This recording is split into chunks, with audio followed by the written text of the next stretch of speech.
Sezona 2025/26 krenula je na Ferati u Omišu gdje je NK Omiš ugostio HNK Zadar u prvom kolu treće nogometne lige Jug. Nova sezona, nova lica i puno iščekivanja. Za Zadar je to bila prva prilika da pokaže svoja ljetna pojačanja napadača Ivana Santinija i iskusnog vratara Tomislava Duku, dok je Omiš na domaćem terenu tražio priliku za rano iznenađenje. Od samog početka Zadar je pokazao namjeru. Brzo su se nametnuli, kontrolirali balun i pritiskali visoko na polovici domaćih. Jakov, Vrdoljak i Josip Kevrić bili su posebno opasni prema naprijed, stvarajući nekoliko ranih prilika. Gol je pa u 34. minuti. Nakon perioda pritiska Zadar je izborio korner koji je donio i otvaranje rezultata.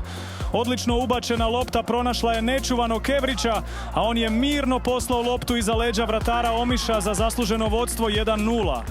S prednošću u rukama Zadar nije sta. Nastavili su diktirati tempo, tirali domaće na pogreške i stalno pritili prema naprijed, a Kevrić i Santini su bili u središtu gotovo svake akcije. Drugo poluvrijeme donilo je bolju igru Omiša. Oko 50. minute stvorili su svoju najbolju priliku na utakmici. Duga lopta pronašla je mladog Roka Dobrića koji je ušao u 16-terac i snažnim udarcem natjerao Duku na odličnu obranu. Odbijena lopta pala je pred Mira Kovačića, činilo se kao siguran pogodak, ali Kevrić se našao na pravom mjestu i sjajnom reakcijom na gol liniji spasio Zadar od izjednačenja. Nakon tog trenutka gosti su se smirili i strpljivo čekali svoju priliku. Dočekali su je u 75. minuti. Kevrić je ubacio savršeno odmjeren slobodnjak, a Santini nadvisio sve i glavom zakuca loptu u mrežu za 2:0. A tu nije bio kraj. Samo 5 minuta kasnije, u 80. minuti, Zadar je ponovno probio domaću obranu. Lukas Drilić poslao je finu loptu Kristijanu Juriću koji ju je vratio unatrag Santiniju.